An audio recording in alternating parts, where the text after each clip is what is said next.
잠언 19장 18절에서 29절에 있는 말씀입니다. 잠언 19장 18절에서 마지막 29절에 있는 말씀, 오늘 우리에게 주시는 하나님의 말씀, 우리 함께 한 목소리로 받들어 읽겠습니다. 내가 내 아들에게 희망이 있은즉 그를 징계하되 죽일 마음은 두지 말지니라. 노하기를 맹렬히 하는 자는 벌을 받을 것이라. 내가 그를 건져주면 다시 그런 일이 생기리라. 너는 권고를 들으며 훈계를 받으라. 그리하면 내가 필경은 지혜롭게 되리라. 사람의 마음에는 많은 계획이 있어도 오직 여호와의 뜻만이 완전히 서리라. 사람은 자기의 인자함으로 남에게 사모함을 받느니라. 가난한 자는 거짓말하는 자보다 나으니라. 여호와를 경외하는 것은 사람으로 생명에 이르게 하는 것이라. 경외하는 자는 족하게 지내고 재앙을 당하지 아니하느니라. 게으른 자는 자기의 손을 그릇에 넣고서도 입으로 올리기를 괴로워하느니라. 거만한 자를 때리라. 그리하면 어리석은 자도 지혜를 얻으리라. 명철한 자를 견책하라. 그리하면 그가 지식을 얻으리라. 아비를 구박하고 어미를 쫓아내는 자는 부끄러움을 끼치며 능욕을 부리는 자식이니라. 내 아들아, 지식의 말씀에서 떠나게 하는 교훈을 듣지 말지니라. 망령된 증인은 정의를 업신여기고 악인들의 입은 죄악을 삼키느니라. 심판은 거만한 자를 위하여 예비된 것이요 채찍은 어리석은 자의 등을 위하여 예비된 것이니라. 아멘. 어제 우리가 잠언 19장 1절부터 17절 앞부분의 말씀을 살펴보면서 그런 말씀을 잠깐 생각했어요. 참된 지혜가 뭐냐? 참된 지혜의 모습 가운데 어제 특별히 잠언 19장 앞부분을 통해서 우리에게 강조했던 참 지혜의 모습은 너그러움, 관용을 베푸는 게 참 지혜의 모습이다 그랬어요. 거기에서 보면 이런 표현이 등장해요. 내가 어려운 사람, 가난한 사람을 불쌍히 여기고 돕는 것은 여호와께 구워드리는 거다. 하나님께 구워드리는 거다. 하나님이 그에게 갚으신다.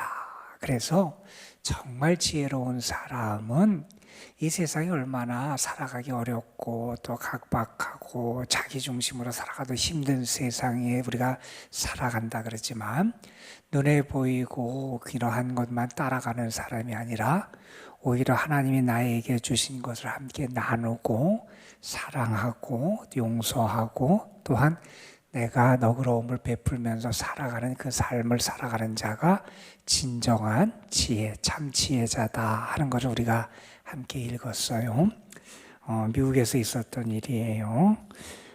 조그마한 장난감 가게를 운영하는 분이 있었는데 크리스마스 시즌이 다가와도 장사가 잘 안 되는 거예요. 너무 어려워서, 경기가 어려워서 장사가 잘 안 되고 있었어요. 걱정을 하고 있는데 그 장난감 가게에 매일 한 꼬마 아이가 찾아오는 거예요. 찾아와서 장난감을 사는 게 아니라 구경만 하고 나가는 거예요. 근데 그 아이가 특별히 들어와서 주목해보는 장난감이 하나 있었는데 이게 뭐냐면 이렇게 회전목마같이 돌면서 그 음악이 나오는 테이블 가면 음악이 나오는 그 장난감을 이렇게 유심히 보고 나가요. 주인 아줌마가 그 아이를 보면서 물었어요. 이번 성탄절에 이 장난감을 선물 받고 싶으냐? 그랬더니 아이가 대답해요. 이 장난감을 선물 받고 싶어요. 그런데 아빠가 최근에 사고로 다쳐서 우리 집이 어려워요. 그래서 엄마가 이번에는 선물을 받기 어려울 거라 그랬어요. 이런 얘기를 하는 거예요. 아이가 불쌍하잖아요. 그래서 그 장난감 주인 아주머니가 그 장난감 구경하고 싶으면 언제든지 와서 구경해라. 그 아이가 매일매일 와서 그 장난감을 구경하고 가요. 성탄이 다가올 때 그 아주머니에게 그런 마음이 생겼어요. 지금 장사가 안 되고 너무 어렵지만 저 아이한테 내가 저 장난감을 선물하면 아이가 참 좋아하겠구나. 그래서 아이가 온 날 그 아이에게 그 장난감을 크리스마스 선물이다 그러면서 아이에게 줬어요. 아이가 너무 기뻐해요. 너무 좋아해요. 신나서 그 장난감을 안고 밖으로 나가더니 가게 앞에서 그 장난감을 내려놓고 태엽을 감고 그걸 내려놓습니다. 그러니까 그 장난감 그 회전목마가 회전하면서 음악이 막 들려요. 근데 아이가 너무 신난 나머지 그 장난감 거기서 나는 소리에 맞춰서 막 덩실덩실 춤을 추는 거예요. 그런데 어떤 일이 벌어지느냐. 지나가던 사람들이 그 아이를 봐요. 그 아이의 모습이 너무 신나고 좋아 보이잖아요. 그래서 자기 아이들한테도 그 장난감을 사주면 아이가 좋아하겠다. 그런 생각이 들어서 들어와서 그 장난감들을 사람들이 많이 사가더라는 거예요. 그 경험을 하면서 그 장난감 주인이 이런 고백을 해요. 하나님의 말씀 약속대로 우리를 돌보신다는 것을 내가 알았습니다. 내가 알았습니다. 여러분, 우리가 살아가기 어렵고 힘들지만 우리가 다른 사람에게 사랑을 베풀고 우리가 함께 나누고 살아갈 때 하나님의 그 말씀 그대로 그것은 여호와께 구워드리는 거다. 하나님이 그에게 갚으시리라. 그런 은혜를 우리에게 허락해 주신다는 거예요. 그래서 우리가 어렵고 힘들지만 더 주의 뜻대로 살아가는 그런 신앙의 모습이 우리에게 있는 것, 그것이 참 지혜자의 모습이다 하는 겁니다. 오늘 말씀 잠언 19장, 오늘은 뒷부분 19절, 18절부터 27절의 말씀, 29절의 말씀을 함께 읽었습니다. 이 말씀에서는 무슨 얘기를 하냐면 이런 얘기를 해요. 참 지혜자는 또한 어떤 삶을 살아가는 사람이 참 지혜자고, 참 지혜의 모습은 어떠한 모습이냐. 그건 뭐냐면 어리석음을 피하는 것도 지혜의 모습이라는 거예요. 어리석은 게 있어요. 망하는 게 있어요. 잘못 나가는 길이 있어요. 그런데 그걸 나아가는 게 나에게 결국 내가 필경 망하는 것이고 나에게 해가 될 것을 안다면 그렇게 안 하겠잖아요. 그런데 분별력이 없어지면 그것이 내가 망하는지 모른다는 거예요. 그것이 결국 나에게 손해가 되고 나에게 피해가 되고 나에게 해악이 되고 나에게 어떤 유익이 안 된다는 사실을 몰라서 그 길을 끝까지 따라가고 그 길 가운데 거하다가 결국에는 불행을 맞이하는 그런 경우들이 생길 수 있다는 거예요. 그래서 참된 지혜자는 어떤 사람이냐? 어리석은 것을 피하는 것도 참 지혜자의 모습이다 하는 겁니다. 오늘 말씀해 보면 특별히 24절 이하 마지막 29절까지의 말씀해 보면 여기 아주 어리석은 사람들이 몇 가지 부류의 사람으로 등장을 하게 돼요. 24절에 보면 이런 사람이 등장을 해요. 게으른 사람.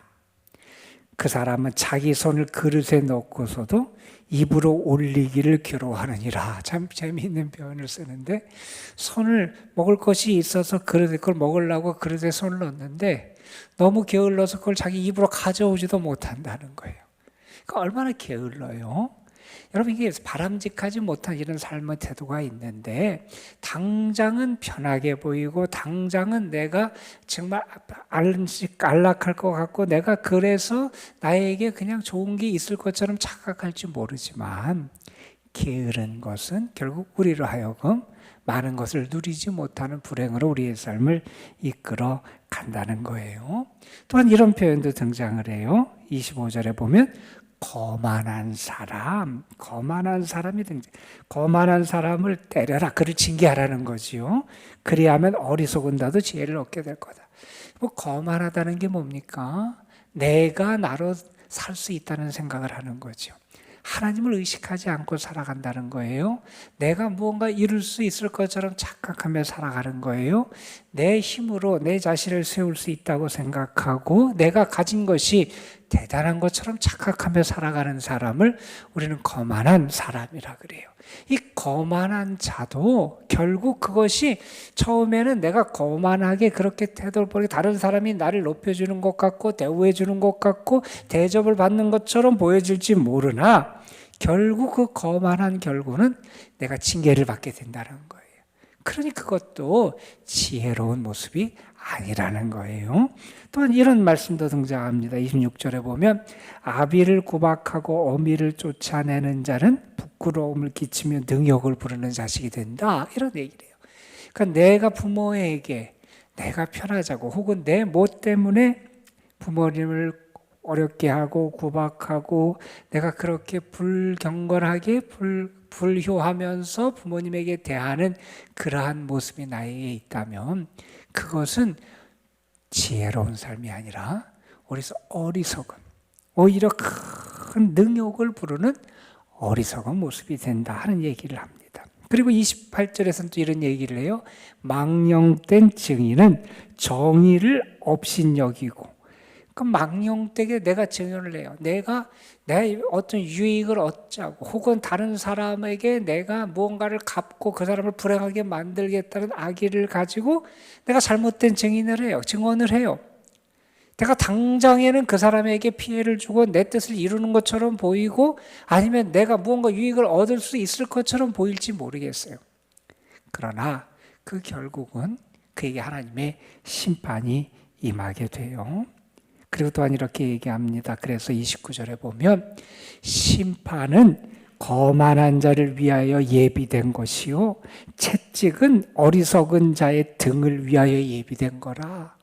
결국 이렇게 지혜롭지 못한 삶을 살아가는 것, 어떻게 보면 이 세상에서는 그게 더 현명해 보이고 그러한 삶을 살아가는 게 더 대접을 받고 무언가를 이루는 것처럼 보이고 이 세상에서 어깨를 펴고 살아가는 것처럼 보일지 모르지만 그 결국에는 뭐가 있냐? 심판이 있다는 거예요. 채찍이 있다는 거예요. 그러니 이런 어리석은 삶을 피하며 살아가는, 그러니까 바람직하지 못한 이러한 것을 멀리하고 그것을 피하며 살아가는 것, 그것이 참 지혜의 모습이다 하는 것을 우리에게 가르쳐 줍니다. 여러분, 여기에 나온 것만 있겠어요? 어리석은 모습이 많이 있을 거예요. 오늘 하루의 삶을 살아가면서 우리가 먼저 하나님 앞에 그렇게 기도했으면 좋겠어요. 하나님, 제가 어리석은 자의 길을 걸어가지 않도록 저를 인도해 주옵소서. 여러분, 모세에 대해서 히브리서에서 모세에 대한 것을 언급하는 히브리서 11장 믿음의 장에서 모세를 언급하는 언급 가운데 이러한 언급이 거기에 나와요. 모세는 보이지 아니하는 자를 보이는 것 같이 해서 참았다, 이런 표현이 나와요. 보이지 아니하는 자를 보는 것 같이 하여 참았다. 하나님은 우리의 눈에 안 보일 수 있죠. 우리가 하나님에 대해서 우리의 눈으로, 육신의 눈으로 볼 수 없어요. 그러나 그 보이지 않는 분을 보는 것 같이 하면서 그 믿음을 가지고 그가 참고 그러한 삶을 살아갈 때 믿음의 길을 걸어갈 수 있었다는 거예요. 우리는 믿음의 사람이에요. 우리는 하나님의 살아계심을 믿어요. 우리는 하나님이 역사하심을 믿고 하나님이 다스리심을 믿고 하나님께서 모든 것의 주관자가 되심을 믿는 사람들이에요. 그러기에 우리는 그 하나님의 역사, 그리고 오늘 말씀에 있는 것처럼 어리석은 자에게는 결국 하나님의 심판과 채찍이 임한다는 사실을 기억하면서 그 하나님을 인정하고 의식하며 참 지혜자의 삶, 어리석은 길을 따라가지 않고 어리석은 자의 편에 서지 않고 어리석은 자처럼 내 삶을 행하는 그러한 모습 우리가 나타나지 않도록 우리가 하나님 앞에 기도할 때 오늘도 하나님 우리에게 참 지혜를 주실 줄로 믿습니다. 그러면서 오늘 말씀 앞부분에서는 우리에게 어떤 말씀을 하냐면 이런 말씀을 해요. 그러면 우리가 나타내야 될 바람직한 삶의 태도는 뭐냐? 이렇게 바람직하지 아니한 어리석은 것은 우리가 피해야 되는데, 그러면 우리가 따라가야 될 바람직한 삶의 모습과 태도는 과연 뭐냐?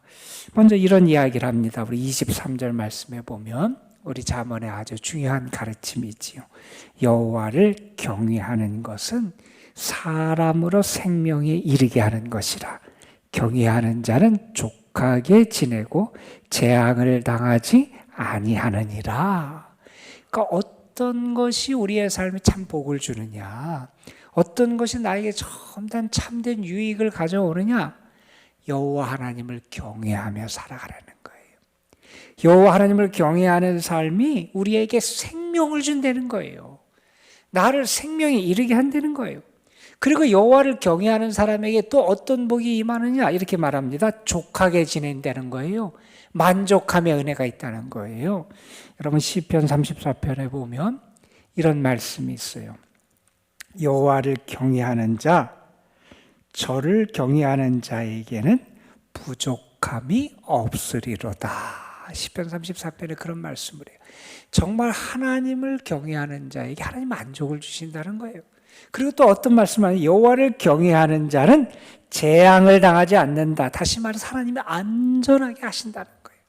그러니까 우리가 내 삶에서 먼저 우리가 분명히 붙잡고 살아가야 될 바람직한 삶의 태도, 믿음의 태도는 하나님을 경외하며 살아가는 거라는 거예요. 우리가 이것을 잊어서는 안 된다 하는 거예요. 그 앞에 있는 22절에서는 또한 이런 말씀을 해요. 우리가 인자함을 잊어서는 안 된다는 거예요. 내가 인자함을 나타내며 살아가는 거, 그 우리에 필요하다는 거예요. 여러분, 우리는 하나님의 인자하심과 사랑을 받은 사람이에요. 우리가 그러한 하나님의 사랑과 인자함을 받은 사람이기 때문에 우리도 다른 사람에게 그 인자함을 나타내는 것, 그것이 다른 사람에게 내가 사랑받으며 살아갈 수 있는 좋은 지혜의 길이라는 거예요. 또한 이런 말씀을 21절에 합니다. 우리가 마음에 많은 계획이 있어요. 그런데 분명히 우리가 아는 게 있다는 거예요. 오직 여호와의 뜻만이 완전히 선다. 내가 그것을 알고 살아가야 된다는 거예요. 이 지혜와 지식이 우리에게 있어야 된다는 거예요. 내가 정말 많은 것을 마음으로 계획하고 내가 뭐 어떤 것을 갖고 내가 그렇게 살지라도 내가 원하는 대로 내 삶이 이루어지는 게 아니라는 것을 알라는 거예요. 하나님의 뜻만이 이루어지고요. 하나님이 다스리시고 하나님이 통치하심을 알라는 거예요. 그럴 때 내가 더 겸손할 수 있고요. 뿐만 아니라 내가 그 하나님의 뜻을 따라서 살아가는 삶을 살아가게 된다는 거예요. 그래서 내 삶이 내 마음의 뜻대로 다 이루어지는 것이 아니다. 나의 삶의 주권이 나에게 있는 게 아니다. 라는 것을 알고 살아가는 그런 지혜의 모습도 우리에게 필요하다는 거예요. 그 다음에 20절에서 이렇게 말씀합니다. 너는 권고를 듣고 훈계를 받으라. 그리하면 내가 필경은 지혜롭게 될 거다. 내가 지혜, 그리고 그를 통한 권고, 그리고 훈계를 받아들일 수 있어야 된다는 거예요. 그러면 내 삶이 바른 길로 지혜롭게 나아가게 된다 하는 거예요. 이것은 내 자신뿐만 아니라 그 앞에 있는 말씀처럼 내 자녀들을 그래서 내가 훈계하는 거예요. 내가 그 훈계를 통해서 내 삶이 바로 된 것을 알기 때문에 그런 것을 가지고 우리가 자녀들에게도 내가 훈계하는 삶을 살아간다 하는 겁니다. 뒤에서는 바람직하지 못한 내가 멀리해야 될 그런 어리석은 자의 모습들이 언급이 돼요. 그리고 오늘 말씀 앞부분에서는 주로 내가 따라가야 될 바람직한 그런 삶의 모습이 나에게 언급됩니다. 여러분, 여러분의 모습 속에는 어떤 것이 더 많은지 모르겠어요. 저는 여러분이 하나님이 주시는 지혜를 가진 사람답게 여기 있는 말씀처럼 좋은 것을 따라갈 수 있는 주님의 사람들이 되길 간절히 소망합니다. 여러분, 주의 말씀도 듣고 지혜자의 훈계도 들을 수 있는 겸손함이 있어야 되고요. 하나님이 내 삶을 이끌어 가십니다. 내 삶의 주인은 내가 아닙니다 라고 하는 신앙의 고백도 우리에게 있어야 되고요. 내가 주의 사랑받은 자답게 내가 저 너그럽고 인자함으로 살아가야 되고요. 무엇보다도 그 중심에는 여호와를 경외하는 그런 모습이 우리에게 있어야 한다는 겁니다. 많은 것을 언급했지만 그 중심은 하나예요. 내가 어리석은 자로 살아가느냐, 지혜자로 살아가느냐. 오늘도 여러분의 삶 속에 하나님이 주시는 참된 지혜가 가득하고 그 지혜를 따라서 하나님께서 여기 있는 말씀처럼 생명도 주시고 만족도 주시고 재앙도 면하게 안전하게 하시는 생명의 길을 걸어가는 여러분이 되시기를 주님의 이름으로 축원합니다. 기도하시겠습니다. 아버지 하나님, 오늘도 우리로 하여금 어리석음을 피할 수 있도록 하나님께서 주시는 지혜 가운데 살아갈 수 있도록 오늘도 우리를 이끌어 주시고 주의 자녀로 주와의 교제 속에서 하루의 삶을 시작할 수 있는 은혜를 베풀어 주심에 감사를 드립니다. 참된 지혜자는 어리석은 자가 가는 길을 피할 수 있어야 된다고 우리에게 교훈해 주셨습니다. 망하는 길인데, 나에게 손해가 되는 길인데 우리의 눈이 다치고 우리의 지혜가 다쳐서 그것을 알지 못하고 따라가는 어리석음을 범할 때가 우리에게도 있습니다. 아버지 하나님, 우리를 다시 하나님의 지혜로 일깨워 주시고 우리에게 분별의 영을 더하여 주셔서 참된 지혜를 따라 살아가는 자들 되게 하여 주시고 어리석은 자의 길을 피하고 멀리할 수 있는 그러한 믿음의 결단도 우리에게 허락하여 주옵소서. 모세는 보이지 않는 자를 보는 것 같이 하며 그가 살아갔다 그랬습니다. 우리에게도 그러한 믿음이 있게 하여 주시고 우리 하나님을 온전히 신뢰하고 믿으며 그 하나님을 경외하며 살아가는 참 지혜자들 되게 하옵소서. 아버지, 오늘도 저희들이 주님 앞에 나와서 기도합니다. 우리의 자신의 삶 하나님께서 붙잡아 주시기를 소망하고 우리의 가정 하나님 안에서의 참된 안식과 만족과 하나님의 보호하심이 있기를 소망하고 우리의 자녀들의 삶 속에 우리 자녀손들의 삶과 그 인생길에 하나님이 동행해 주시는 은혜가 함께하길 간절히 소망합니다. 주님, 우리에게 은혜를 더하여 주옵시고 오늘도 우리가 하나님의 은혜 받은 자로 살아가는 행복을 누리게 하여 주옵소서. 하나님, 우리에게 베풀어 주신 많은 은혜를 잊지 않게 하여 주시고 그 사랑과 은혜를 받은 자답게 우리가 그 사랑과 은혜를 나누며 살아가는 지혜도 갖게 하여 주시고 또한 주를 위해서 주께서 우리에게 맡기신 일을 위해서 최선을 다하여 사명의 길을 걸어갈 수 있는 믿음도 우리에게 더하여 주옵소서. 아버지 하나님, 한절기라 여러 가지 질병으로 어려움을 당하는 성도들 많이 있습니다. 강건하게 붙잡아 주시고 아버지 하나님, 회복될 수 있는 은혜도 베풀어 주시고 육신적인 체력도 하나님께서 더하여 주셔서 잘 이겨내고 건강할 수 있도록 주께서 붙잡아 주옵소서.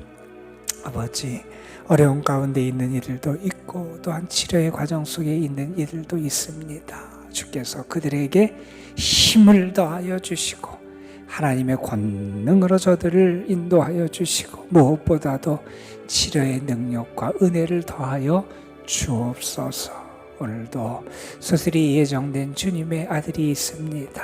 하나님, 수술의 시작 전부터 또 수술의 과정 속에서 그리고 수술 이후에 깨어나고 회복되는 모든 그런 여정 속에 주님이 동행자가 되어 주시옵시고 오늘의 수술도 안전하게 계획대로 잘 이루어질 수 있도록 주께서 친히 역사하여 주옵소서. 이 시간 저희들이 주님 앞에 기도합니다.